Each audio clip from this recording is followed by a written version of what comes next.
Man of. Please welcome Adora Spita.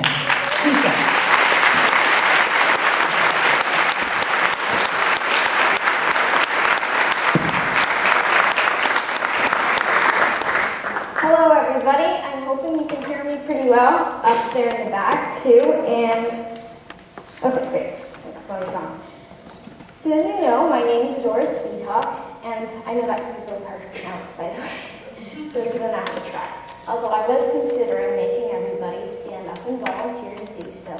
I am trying to model a real classroom here, and so I want you to get pretty well acquainted with the people next to you, because we will be doing an activity where you will be required to look at the person next to you and come up with a word. So I'm hoping that none of the people sitting next to you are your arch enemies, because it's very conducive to learning, as I'm sure we know.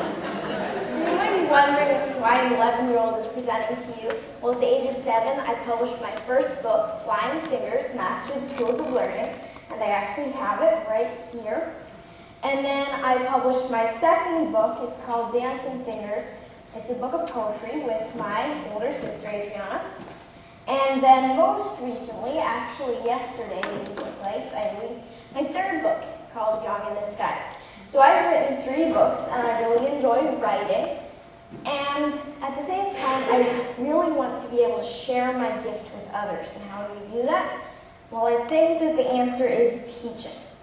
And so I became interested in teaching. I started out by giving school visits to local schools, and then I began really going out there. I presented to schools really across the country, and then using distance learning across the world.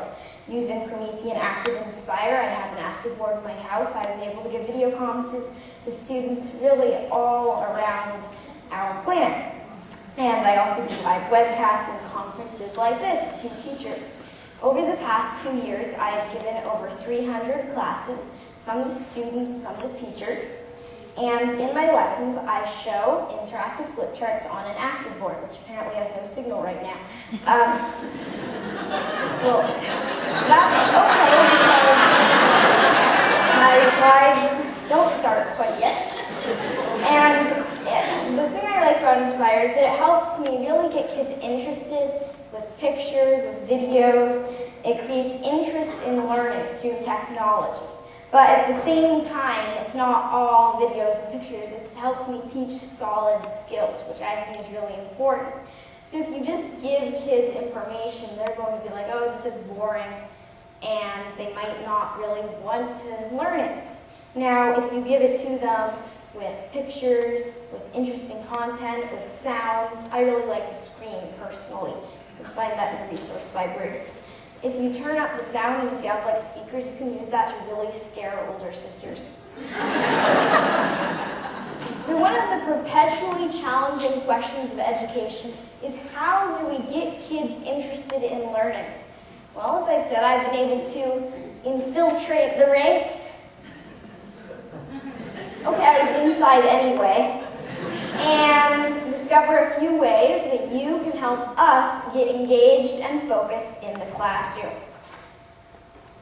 Still no signal? No.